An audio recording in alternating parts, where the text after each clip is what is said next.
राजेश रंजन जी। श्री राजेश रंजन जी। अध्यक्ष जी, सभापति महोदय बहुत बहुत धन्यवाद।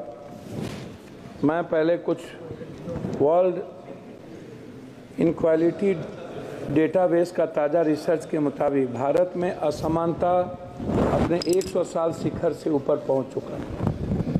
भारत रिजर्व बैंक के गवर्नर रघुराजन कहते हैं कि भौतिक पूंजी पर जोर देने के साथ साथ मानवीय पूंजी के निर्माण पर ध्यान देने की जरूरत थी, जिसको नहीं दिया गया।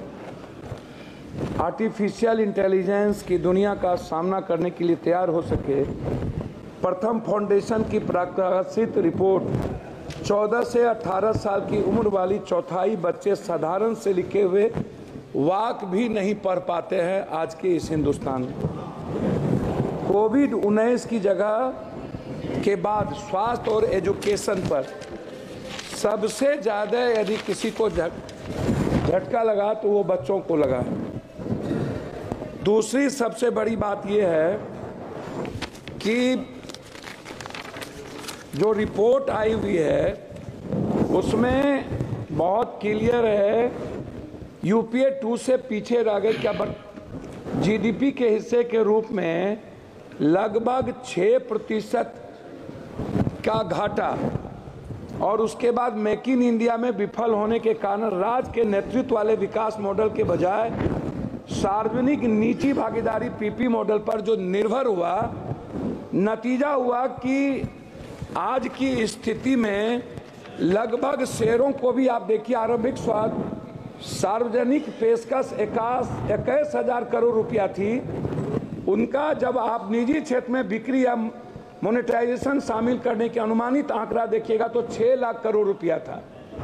भारत के कार्यबल 20% ही औपचारिक रोजगार जुड़ा हुआ है।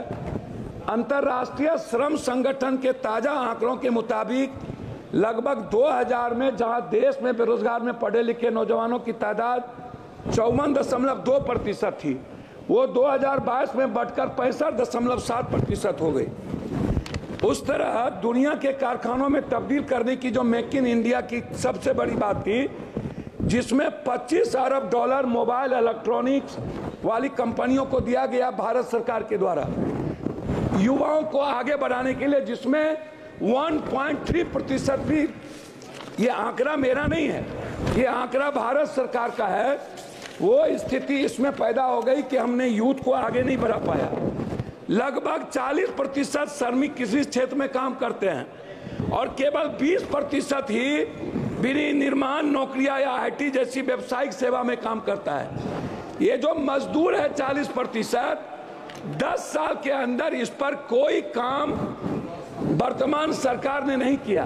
खास तौर पर अनुसूचित जाति एससी, अनुसूचित जनजाति एसटी, पिछड़ा वर्ग ओबीसी आरक्षण के संदर्भ में आप उठा करके देखिएगा, जितनी प्राइवेट नौकरियों की बात आई नियोजित, उस पर कभी भी आज तक सभापति महोदय निजी आरक्षण को लेकर के वर्तमान सरकार 10 सालों में कभी भी किसी भी बजट में प्राइवेट आरक्षण को लेकर एसटी एससी अत्यंत पिछड़े वर्ग के लिए जब आपने सरकारी नौकरी खत्म कर दी, उसी का एक हिस्सा है बजट में जो आया है ओबीसी वर्ग के लिए, जिनकी राह में कठिनाई, छात्रों की pre 210 crore, post matric 10 crore, लगभग 921 करोड़, छात्रवृत्ति नेशनल फेलोशिप 55 करोड़, विदेशी शिक्षा की सब्सिडी स्कीम 25 करोड़ तथा छात्रावास योजना पर 45 करोड़ रुपया के अनुमानित, मतलब 2024 के बजट अनुमान के पिछड़े वर्ग के छात्रों और अनुसूचित जनजाति की उच्च शिक्षा विकास के लिए योजना सरकार में बहुत कम घटा दिया एसटी एससी का और ओबीसी का। एक तरफ आप अत्यंत पिछड़ा ओबीसी एसटी एससी के आरक्षण को खत्म कर रहे हैं, एक तरफ उनकी इकोनॉमी को खत्म कर रहे हैं। विदेश जो एसटी एससी ओबीसी के बच्चे जा रहे थे उसके लगभग पैसे आपने 3 हिस्सा कम कर दिया।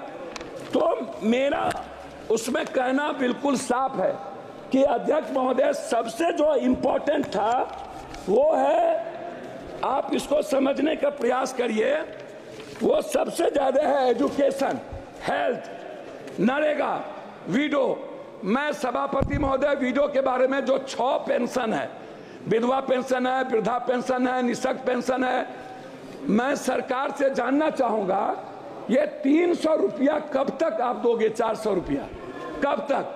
क्या इस पेंशनधारी को 1000 से 2000 रुपया वृद्धा पेंशन को क्या नहीं बढ़ाना चाहिए?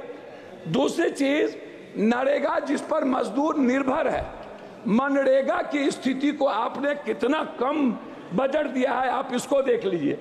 दूसरा चीज जो हेल्थ सेक्टर है, ग्रामीण स्तर पर जैसे कैंसर है, ब्रेन ट्यूमर है, हार्ट है, जो संक्रमण बीमारी है, जो ओबीसी, अत्यंत पिछड़ा, दलित वर्ग आर्थिक रूप से वो नहीं कर पा सकता है, तो क्या आपने ऐसी कोई योजना बजट में कि जो ऐसा, आयुष्मान तो कहीं है फेल्योर है, तो क्या आप कोई ऐसी योजना जिसमें कैंसर, हार्ट, ब्रेन ट्यूमर, इसका इलाज फ्री और दवाई जो लगातार वृद्धि हो रही है, और ग्रामीण स्तर पर किसी भी अस्पताल का जहां डॉक्टर नहीं है, 76 अध्यक्ष महोदय 12 मिनट में 76% लगभग डॉक्टर नहीं है, लगभग टेक्नीशियन और लैब नहीं है, सरकारी अस्पताल कहीं भी दवाई नहीं देता है, गुणवत्ता नहीं है, मेडिकल सिस्टम नहीं है, आप इस पर नहीं कुछ बोले।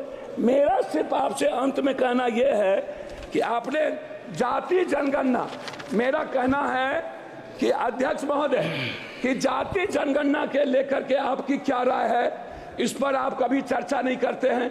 दूसरी चीज, आरक्षण को लेकर के ओबीसी, अत्यंत पिछड़ा, जो जेएनयू है, जो बड़े बड़े कॉलेजेस हैं, समाप्त कीजिए, समाप्त कीजिए। मैं बात कर रहा हूं अध्यक्ष महोदय, मैं अपनी बात सिर्फ करना चाहूंगा। अब मैं बात करूंगा कोसी, सीमांचल, पूर्णिया की। मेरा रिक्वेस्ट आपसे यह है कि पूर्णिया में IIT और IIM का हब, सीमांचल पूर्णिया में केंद्रीय विश्वविद्यालय, अखिल भारतीय आयुर्वेदिक संस्थान सहरसा में, आप समाप्त लगभग मैं कीजिए। समाप्ति कर रहा हूं अपनी बात करके, कोर्ट स्टेशन और पूर्णिया जंक्शन में वॉशिंग पीट, लगभग कोसी नदी पर हाई डैम, पूर्णिया बिहार को उप राजधानी, दूसरा उच्च न्यायालय बेंच की अभिलाष कर रहा हूं, मक्का और मखान। मैं आपसे आग्रह करूंगा सौमित्र खान जी, सभापति प्लीज कंक्लूड, प्लीज। मैं बजट के लिए, मैं सभापति महोदय, बजट में फूड प्रोसेसिंग और डेयरी मिल्क, मक्का मखान के लिए मैं इस बजट में चाहूंगा कि बिहार को विशेष पैकेज के रूप में जितने बंद पड़े फैक्ट्री हैं, क्योंकि मजदूर बाहर जाते हैं 2.25 करोड़, इनके लिए कोई इंश्योरेंस नहीं है, किसी मजदूर का। धन्यवाद, प्लीज। धन्यवाद चेयरमैन सर। आज पहले कारगिल विजय दिवस है। आज हमारा देश का प्रधानमंत्री जी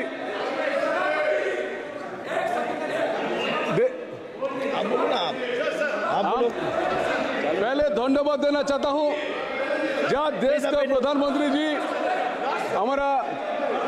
एक सेकंड आप, मेरा आग्रह 15 सेकंड में बोले, 15 सेकंड। मेरा आग्रह है अध्यक्ष जी, ये जो आप जैसे आंगनबाड़ी, रसोईया, आज कारगिल विजय दिवस, ममता, आशा, नियोजित, संविदा, शिक्षा मित्र, मेरा 2 ही इसमें सबमिशन है। लगातार जैसे अग्निवीर के बारे में ये सवाल उठ रहा है, नियोजित, संविदा, शिक्षा मित्र जो उत्तर प्रदेश में है, इसके खिलाफ ये असमानता है टीचर के प्रति, ये असमानता है एजुकेशन और सम्मानजनक प्रति। Okay, thank you. धन्यवाद सर। आज प्लीज कंक्लूड। कोई चीज आज सौमित्र खान जी प्लीज स्टार्ट। सर धन्यवाद, प्लीज से नमन करता हूँ